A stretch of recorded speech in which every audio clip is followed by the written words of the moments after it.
భరద్వాజ్ గారు, ఈ నయనతార ధనుష్ ఇష్యూ అయితే చిలికి చిలికి గాలి వనలాగా పెద్ద ఇష్యూ అయ్యేలాగా ఉంది. అవును. అందరూ కూడా నయనతారకి పోస్ట్కి లైకులు కొడుతున్నారు, హీరోయిన్స్ అందరూ కూడా. అవును. ఏంటి దాని అవి వెనక ఉన్న గొడవ ఏంటి? అసలు ఎందుకు వీళ్ళు సెలబ్రిటీ అంతా వచ్చి ధనుష్ మీద దాడి చేస్తున్నారు? అంటే సెలబ్రిటీస్ హీరోలు అందరూ సైలెంట్గా ఉన్నారు. హీరోలు సైలెంట్గా ఉన్నారు. హీరోయిన్లు అందరూ తనకి మద్దతుగా నిలబడుతున్నారు నయనతారకి. అంటే శృతి హాసన్ లైక్ కొట్టింది, తర్వాత అనుపమ పరమేశ్వరన్ లైక్ కొట్టింది, తర్వాత ఐశ్వర్య రాజేష్ లైక్ కొట్టింది. ఓకే. తర్వాత కేరళ ఇండస్ట్రీ నుంచి కూడా పార్వతి అనే ఆవిడ లైక్ కొట్టింది. ఇలా వరుసగా చాలామంది వస్తున్నారు. అయితే ఈ కొడుతున్న వాళ్ళల్లో ఈ కేరళ నుంచి మలయాళ ఇండస్ట్రీ నుంచి కొట్టినటువంటి లైక్ సందర్భంగా ఒక కామెంట్ కూడా నడిచింది. ఓకే. అదేంటంటే, ఇది పురుషాధిక్య ప్రపంచం, పర్టికులర్గా సినిమా పరిశ్రమ అనేది హీరో వర్షిప్ నడుస్తుంది. ఇక్కడ హీరో సెంట్రిక్గా ఇండస్ట్రీ నడుస్తుంది.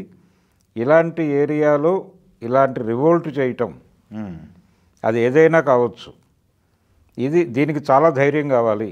ఇలా ఓపెన్గా మాట్లాడటానికి ఒకటి ధైర్యం కావాలి, చాలా హెరాస్ చేసి ఉండాలి.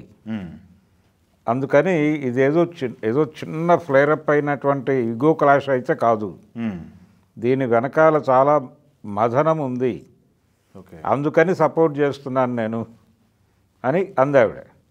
ఇది కొంచెం సీరియస్గా పట్టించుకోవాల్సిన గొడవే. అంటే దాదాపు 3 ఏళ్ల నుంచి ట్రై చేస్తున్నాము, 2 ఏళ్ల నుంచి ట్రై చేస్తున్నామని చెప్పింది ఆవిడ.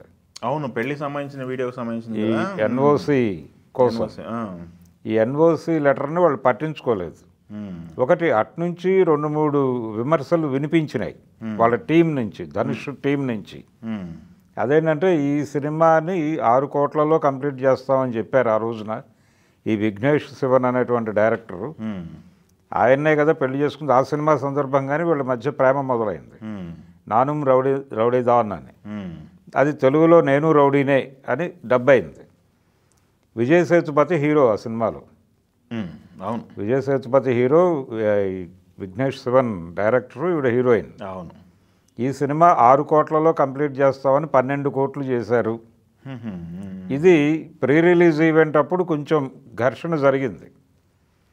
కొంచెం ఆయన వెటకారంగా మాట్లాడటం జరిగింది. వీళ్ళు హర్ట్ అయ్యారు. అప్పటి నుంచి ఈ గ్యాప్ నడుస్తోంది.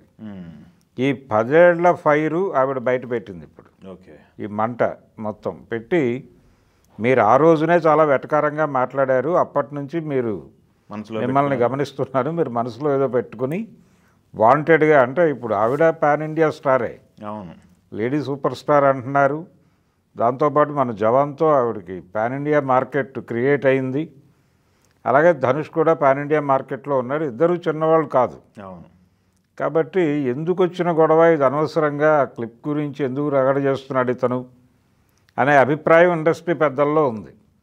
అయితే ఎవరూ ఓపెన్ కావట్లేదు. కానీ ఇటు నుంచి వస్తోంది. అలాగే ఒక సింగర్ కామెంట్ చేసింది, ధనుష్ ఇలా వేధిస్తాడు అనేటువంటి పుకారు ఉంది అనేది ఒక సింగర్ ఎక్నాలజీ చేసింది. సుచిత్ర సింగర్ సుచిత్ర ఎక్నాలజీ చేస్తూ ఒక మాట అనేసింది. అయితే ఇప్పుడు ప్రతి ఒక్కరికి సోషల్ మీడియా ప్లాట్ఫామ్లో ఎక్కడో చోట ఉన్నారు. ప్రతి ఒక్కరూ వాళ్ళ ప్లాట్ఫామ్స్ మీద స్పందిస్తున్నారు. దీంతో మద్దతు పెరుగుతోంది అనే వార్తలు బయట జనరల్ మీడియాలో సర్క్యులేట్ అయిపోతున్నాయి. తనకి మద్దతు పెరుగుతోందని, అలాగే ధనుష్ క్యారెక్టర్ మీద కొంచెం దాడి జరుగుతోంది. ఈ సందర్భంగా ధనుష్ లాయరు వచ్చి దీనికి సంబంధించి మేము డిఫెమేషన్కి వెళ్ళే అవకాశం ఉంది అని చెప్పాడు ఆయన. అంటే ఇప్పుడు ఈ క్లిప్ గురించి వీళ్ళు ఆల్రెడీ ట్రైలర్లో వాడారు, 3 సెకండ్ల ముక్క వాడారు అని వాళ్ళు లీగల్ నోటీస్ పంపించారు, 10 కోట్లు ఇవ్వమని. ఈ 10 కోట్లు కాదు, ఇప్పుడు పరువు నష్టం దావా వేయటానికి సిద్ధపడుతున్నారు. సో ఇప్పుడు ఈ క్లిప్ వివాదం ఇంకో వివాదంగా మారబోతోంది కోర్టులో. ఇది కొంతకాలం కోర్టులో నడిచే పరిస్థితి అయితే కనిపిస్తోంది క్లియర్గా. ఇది అంత ఈజీగా తగ్గేది కాదు. అంటే చాలామంది, కొంతమంది ఇండస్ట్రీ పీపుల్ ఏమంటున్నారంటే, ఇది టీ కప్పులో తుఫానే, ఒక 2 రోజుల్లో సద్దుమణిగిపోతుంది అని. కానీ దీన్ని ఇంకొక రకంగా ఫ్లేరప్ చేయడానికి ప్రయత్నాలు జరుగుతున్నాయనేది వీళ్ళందరూ సపోర్ట్ చూస్తే అర్థమవుతుంది. అంటే ఇండస్ట్రీలో ఉన్నటువంటి ఈ హీరో వర్షిప్ని, ఈ హీరో డామినేటింగ్ ఇండస్ట్రీ మీద దాడిగా చాలామంది గొంతు విప్పే పరిస్థితి కల్పిస్తోంది. ఆ సీన్ కనిపిస్తోంది. ఇదొక విచిత్రమైన పరిస్థితి. తెలుగు సినిమా పరిశ్రమలో కూడా ఇలాంటి ఒక సందర్భం వచ్చింది చాలా కాలం క్రితం. అంటే గుండమ్మ కథ కంటే ముందు ఒక 3 సంవత్సరాలు జమునని బాయ్కాట్ చేశారు ఇద్దరు అగ్ర హీరోలు. అంటే ఆవిడ కొంచెం యారగెంట్గా ఉంటుంది సెట్స్లో, కాలు మీద కాలేసుకుని ఎవరిని గౌరవించటం లేదు, ఇలాంటి కొన్ని ఎలిగేషన్స్తో ఒక ఇద్దరు అంటే నాగేశ్వరరావు గారు నిర్ణయం తీసుకుని రామారావు గారితో చెప్పి ఆపించాడు. ఈయనకు సంబంధం లేదు ఎన్టీఆర్కి, ఆయన చెప్పాడు కాబట్టి ఈయన కూడా ఆపాడు. క్రమశిక్షణ దాటి వ్యవహరిస్తోంది అన్న పాయింట్ దగ్గర కనెక్ట్ అయ్యి ఆపిన తర్వాత 3 ఏళ్ళు ఆవిడ సినిమాలు వీళ్ళతో నటించలేదు. ఆ తర్వాత గుండమ్మ కథ టైంలో పిలిచి కేవీ రెడ్డి గారు చక్రపాణి గారు కూర్చుని వ్యవహారాన్ని సెటిల్ చేశారు. ఆ తర్వాత యాక్ట్ చేసింది ఆవిడ. ఆ సంఘటన జరిగిన సందర్భంలోనూ తర్వాత కూడా ఆవిడ చివరి రోజుల వరకు దీని గురించి మాట్లాడటానికి పెద్దగా ఇష్టపడేది కాదు జమున గారు. ఇలా చాలామంది ఇండస్ట్రీలో ఇబ్బందులు పడ్డప్పటికీ మాట్లాడటానికి ఇబ్బంది పడుతూ వచ్చారు.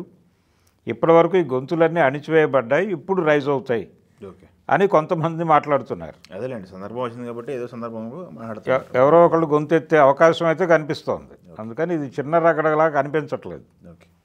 ఇది ఒకందుకు వాళ్ళిద్దరి మధ్య మొదలై ఇప్పుడు ఎలాగైతే ఈ మధ్య మలయాళం ఇండస్ట్రీ నుంచి ఈ లైంగిక వేధింపులకు సంబంధించి ఆ కమిటీ రిపోర్ట్ బయటకు వచ్చిన రోజుల్లో, హేమా కమిటీ వచ్చిన రోజుల్లో, జస్టిస్ హేమా కమిటీ వచ్చిన రోజుల్లో ఎలాగైతే రకరకాల గొంతులు వినిపించాయో, ఇప్పుడు అలాంటి పరిస్థితి ఏదో తమిళ ఇండస్ట్రీలో మొదలయ్యేలాగా ఉంది. ఈ మంట ఎలా ఆర్పాలి అనే విషయంలో ఇప్పుడు తమిళ ఇండస్ట్రీ పెద్దలందరూ లగ్నం చేసి ఉన్నారు మనసుని. చూడాలి 2-3 రోజుల్లో ఒక ఎండ్కి వచ్చే అవకాశం అయితే కనిపిస్తోంది.